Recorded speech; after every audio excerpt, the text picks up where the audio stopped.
আউযুবিল্লাহি মিনাশ শাইতানির রাজিম। বিসমিল্লাহির রাহমানির রাহিম। সূরা আল মুরসালাত। আয়াত ৭। নিশ্চয় তোমাদেরকে যে প্রতিশ্রুতি দেয়া হয়েছে তা অবশ্যম্ভাবী। আয়াতের তাফসীর। নিশ্চয় তোমাদেরকে যে প্রতিশ্রুতি দেওয়া হচ্ছে তা অবশ্যম্ভাবী।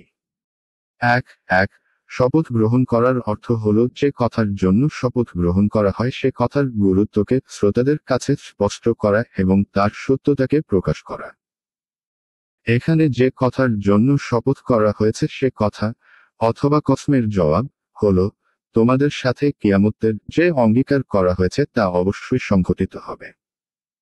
অর্থাৎ এতে সন্দেহ করার কিছু নেই, বরং এর জন্য প্রস্তুতি গ্রহণ করার প্রয়োজন আছে। এই কিয়ামত কখন সংঘটিত হবে পরের আয়াতগুলোতে তা স্পষ্ট করা হয়েছে। আয়াত ৮। যখন নক্ষত্ররাজির আলো নির্বাপিত হবে। আয়াতের তাফসীর। যখন নক্ষত্ররাজির আলো নির্বাপিত হবে। এক এর অর্থ মিটে যাওয়া এবং নিশ্চিহ্ন হয়ে যাওয়া। অর্থাৎ যখন তারকারা জ্যোতিনিঃশেষ হয়ে যাবে, এমনকি তার কোনো চিহ্ন পর্যন্ত থাকবে না। আয়াত ৯। যখন আকাশ বিদীর্ণ হবে।